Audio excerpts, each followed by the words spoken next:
Ako nung isang beses na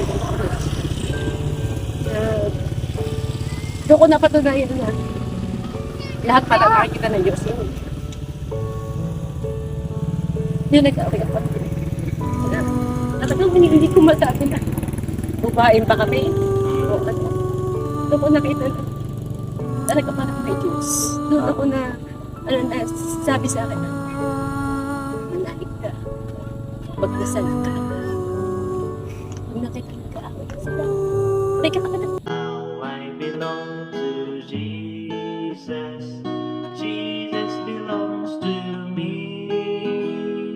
Not for the years of time alone, but for eternity. Nasabi nyo kanina, Christian kayo, na ibig sabihin familiar kayo dun sa sinasabi sa Bible na except a man be born again, you cannot see the kingdom of God. Ano po yung pakaintindi niyo po doon natin? Kasi, di ba, may tao, di ba, gaya ng, di ba sa pangalan, Katoliko, di ba, Katoliko araw-araw nagsisimba. Mhm. Kahit tingnan mo sila araw-araw nagsisimba, pagtalikod nila ng simba, iba na. Tsaka, iba yung pagkakapaliwanag sa Katoliko, sa Christian. Kasi ang Christian, hinihimay-himay nila kung paano. Ang Katoliko kasi, isang sinasabi ng Katoliko, maliligtas kayo kasi ganito ganyan. Hindi nila, kahit basta nila ang Bible, hindi nila na hihimay-himay, isa-isa, hindi nila papaliwanag kung paano maliligtas ang tao. Kumpara sa Christian na hinihimay-himay nila na isa-isa din. Hindi porket sumisimba ka, maliligtas ka na. Diba? Iba kasi yung paniniwala ko sa sa amin kasi, sabi, lahat daw ng tao nakama. Depende. Di ba sabi, depende. Depende daw. Depende. Kung pagkagawa mo ng kasalanan, hihingi ka ng tao. Di ba meron kasing tao na, ngayon, okay lang, di mo ako nakita ng Diyos, okay lang, hindi ako humingi ng tawad. Hindi nila alam na, kahit na kaprasing gawin mo, kita rin. Tama. Bawat, yung gagawin mo pa lang, alam ng Diyos, kung anong gagawin mo. Kasi turo sa amin, pag nakagawa ka ng kasalanan, automatic kita ka ng Diyos, humika ka agad ng tao. Hindi yung patatagalin mo pa siya. Yung ganun ba? Kung naintindihan ko sa natin mo is parang grupo siya na nagtuturo ng salita ng Diyos na iba ang paraan na hindi pares sa paraan ng Katolik. Okay, pero yung naintindihan ko kasi sa sabi ni Jesus na kailangan ma-born again tayo, ibig sabihin parang personal siya na experience na yung tao kailangan daw ipanganak ulit kasi kung hindi tayo makakapasok sa langit. Sa palagay mo ate, nagkaroon ka na nung experience na yun na na-born again ka? Pwede namin malaman, pwede makwento sa amin paano nangyari or kailan yun nangyari. Kasi elementary pa lang ako. Christian na kasi. Ibig sabihin yung parents mo, Christian. Nag-umpisa yun sa kapatid ko, panganay. Siya yung una, tapos nagsunod-sunod kami. Kasi yan natin dati. Magulang namin. Kada sa kilala namin siya. Ano yung masasabi mo na pagkakataon na yun na nakilala mo si Jesus? Or kasi sa pagkaunawa ko sa iyo is na ipinanganak ka sa Christian family. Ang pagkaunawa ko sa Bible, yung pagiging Christian kasi hindi na mamana na kahit Christian yung magulang mo, hindi automatic na Christian ka. Kailangan personal na meron kang experience na born again ka. Ako nung isang beses na doon ko napatunayan na lahat pala nakikita ng Diyos yun. Yun nag-away ako. Talagang hindi ko masabi na bubain pa kami. O ano. Doon ko nakita na talaga parang may Diyos. Doon ako na sabi sa akin na manahig ka. Magdasal ka. Pag nakita nag-aaway ka sila. Doon ko nalaman na hindi pala. Kasi dati Katoliko kami Araw-araw ako sumisimba. Lahat ginawa namin sa Katoliko. Yung nag-rosaryo, lahat. Pero nung naging born agad kami, doon ko nakita kung ano yung pamilya namin, naging ayos. Tapos every Sunday, sisakit kami, sama-sama kami. Tapos nung umuwi ako, naging Christian na rin siya. Kasi sa ibang bansa, hindi siya Christian. Sarado siyang Katoliko, talagang hindi siya nag-ano. Nung nakilala na niya ang Diyos, noon na nagbago siya. Lahat binago niya. Doon namin na ganito pala ang pakiramdam ng isang Christian. Yung pakiramdam, iba yung pakiramdam mo kasi pag Christian ka yung parang pakiramdam mo ligtas na ligtas ka. Yung pakiramdam mo may nagawa ka, hingi mo agad ng tawad. May problema ka, hingi mo agad sa Diyos. Yun yung una na naging Christian ako. Tapos niyaya niya kami na prayer meeting. Dati, pag sinabi ng prayer meeting, iba na ang isip ng tao, ang iba. Pero doon pa rin kami, diretso pa rin. Si ate, itanong ko lang ako hindi ako naghahangad na merong masamang mangyari pero kasi yung tinatawag natin na kamatayan baga anytime pwedeng dumating yun sa atin So sa palagay mo halimbawa kasi sabi mo na born again ka, so meaning sigurado ka na kahit anong oras dumating yung tinatawag natin kamatayan, ipapasok tayo sa langit, sigurado ka doon? Sa akin para sa akin kasi sa dami ng nagawa kong kasalanan. Pero nihingi ko siya ng tawad. So, ulit-ulit ko siya nihingi ng tawad sa Diyos na masamarin ako. Saka sabi nila, masamarin sa patay. Kasi darating at darating yan. Matakot ka kung saan ka mapupunta.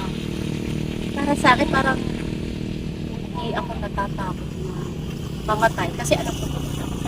Pero yung yung halimbawa kumbaga sa percent, 100% yung pinaka-sure, ilang percent doon yung sure ka na papasok ka na sa langit? 90? meron pang 10%? 10%. Parang alinlangan pa yung 10%. Kasi simulan dumating kami dito, hindi na ako nakakas. Hindi na kami. Parang ngayon lang ako nakalabas ng bahay. Kasi ito tinanong ko kasi since sabi mo born again ka, ibig sabihin familiar ka sa Bible. Ngayon, merong verse kasi sa Bible na nagsasabi na pwede mong masigurado 100% na pupunta ka sa langit. So, hindi ko alam kung nabasa mo. Pero Sa Romans? sabi doon, saan ba i-check ko? Kasi may Bible ako sa cellphone, hindi ko dinala yung Bible ko na na libro. Sabi dito, sa John 3:16, familiar ka na siguro dito. Oo, John 3:16, ano yung sabi? Kasi sa amin, kahit bata pa, memorize na yun. Sabi dito, for God so loved the world, mahal daw ng Diyos ang sanlibutan, binigay niya ang kanyang bugtong na anak. He gave His only begotten Son, si Jesus yon. Ngayon, whosoever believe in Him, kung sino man daw nagtiwala kay Jesus, sabi doon, should not perish, hindi na mapapahamak. Right? Yung nagsabi dito, should not perish, hindi sinabing maybe, hindi na mapapahamak, kundi sure ito na sinabi.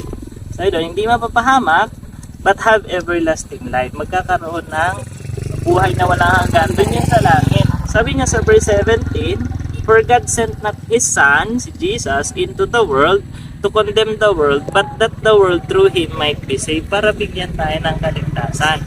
Ngayon, sa verse 18, sabi niya, he that believe on Him, kung talagang yung tao daw nagtiwala na kay Jesus, sabi diyan, he is not condemned he is not condemned. Hindi na siya hatulan. Meaning, inalis na yung kinakatakutan ng tao na itatapon ka sa impyerno. Inalis na sa iyo kasi nagtiwala ka daw sa tanging pangalan nito. Sa 36, sa same chapter, sabi niya dito, he that believeth on the Son has everlasting life. Sa Tagalog nun ate, ang sumasampalataya sa anak ay may buhay na walang hanggan. Pag sinabing may buhay, nandiyan na sa'yo. Okay? Nandiyan na sa'yo. Hindi sinabing baka sakaling magkaroon. Okay? Sabi dito, merong buhay na walang hanggan. Okay? At sabi dito, ngunit ang hindi tumatalima sa anak ay hindi makakita ng buhay, kundi ang puot ng Diyos ay sumasa kanya. Yung hindi daw nagtiwala kay Jesus, yun yung makakaranas ng galit ng Diyos. Yun yung hindi magkakaroon ng buhay na walang hanggan. Pero sa tao na tunay yung pagtiwala niya kay Kristo, siya yung binigyan ng buhay na walang hanggan. At sabi dito, meron na, hindi sabing magkakaroon pa lang. Sabi niya, meron na. Okay? So the moment na nagtiwala tayo kay Jesus sa tinatawag na kaligtasan, kasi tayo talaga, aminado tayo, masama tayo eh. Sabi ng Bible, lahat tayo masama. So anong pag-asa natin? Si Jesus Christ. Okay? Na kumbaga para siyang parachute na yung eroplano halimbawa, magka-crash na. So ang choice mo lang para makaligtas ka, tatalon ka.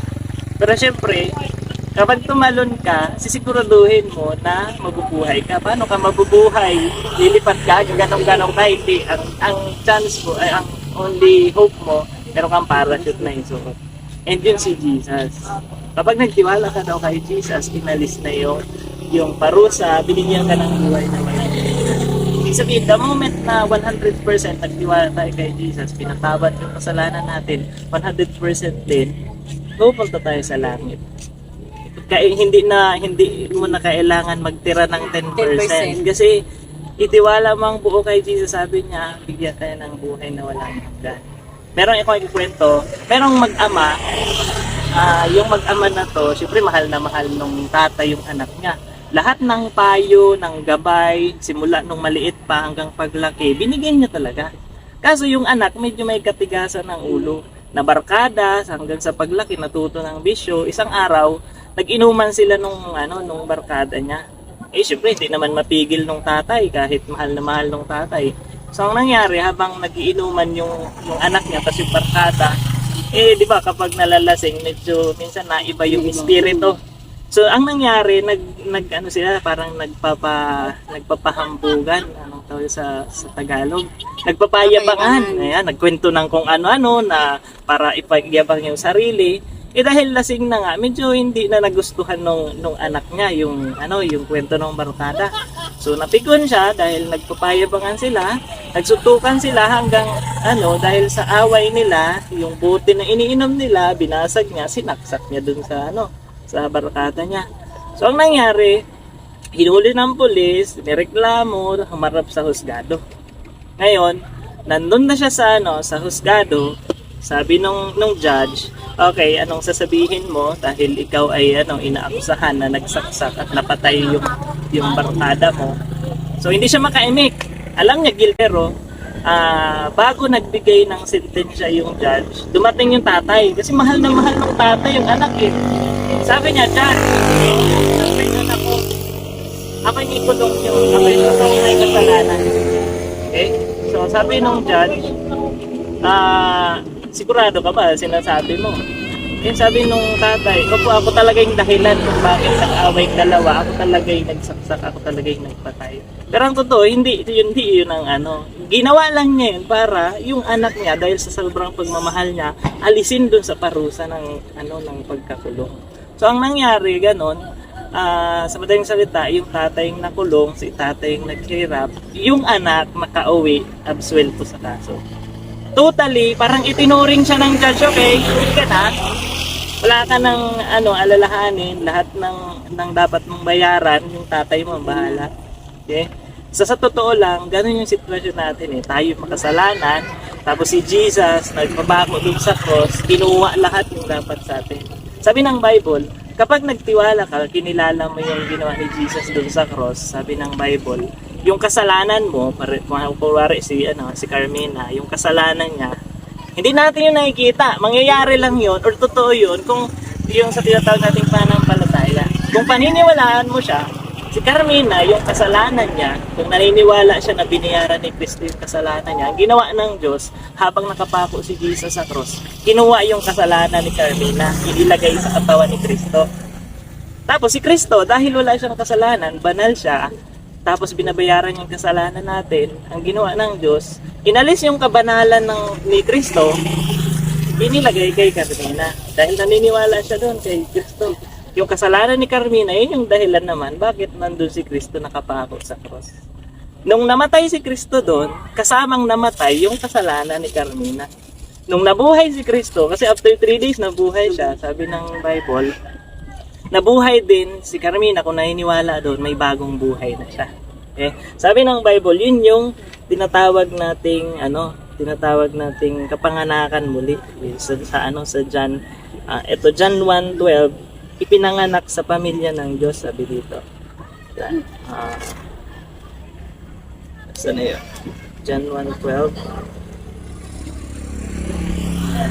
As many as receive Him, pag sinabing receive, tinanggap mo. Ibig sabihin, 100% pinaniwalaan mo yun, yung katotohanan na si Jesus namatay, na ilibing, na buhay ulit para sa ating kasalanan. Sabi doon, to them, sa kanila, na mga tao na nagtiwala doon, give He the power to become the sons of God.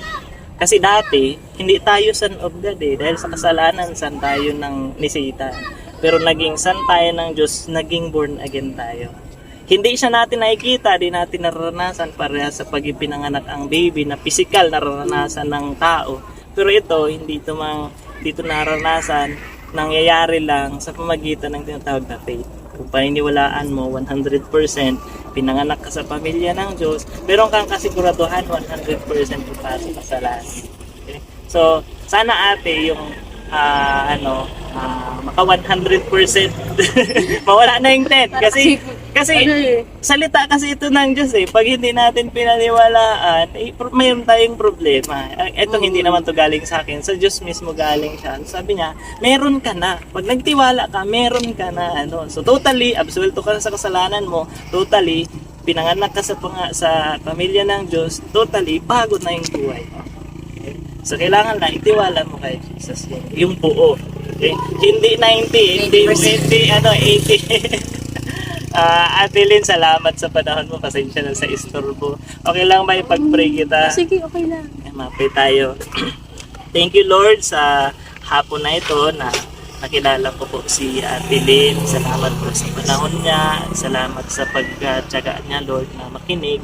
Na kahit nga hindi kami magkakilala, nandyan po o Diyos na bukas ang kanyang puso at nakinig siya po o Diyos. Sana po ang salita mo ay talagang naintindihan, and sana po ang prayer ko na 100% na itiwala sa iyo ang kanyang buhay, kilalanin ka bilang nag-iisang Diyos at tagapagligtas, at kilalanin ka, Lord, na nagbayad ng aming kasalanan dun sa cross, namatay ka, Lord, inilibing, after 3 days na buhay ka, at dahil nabuhay ka, kami na mga nagtiwala sa iyo, may bagong buhay din, ipinanganak mo sa iyong kaharian po, Diyos. Yun ang sabi mo sa Bible, kaya sana yun din po ang mangyari kay Ate Lynn, o Diyos. Salamat po, i-bless niyo po siya, maski sa gabi na ito, Lord, ang pamilya niya, kayo din po ang mag-bless po, o Diyos. Sana po, hindi lang ito yung last time na nagkakwentuhan kami po, o Diyos. Sana meron pang another time na kasi masaya po talaga, Lord, na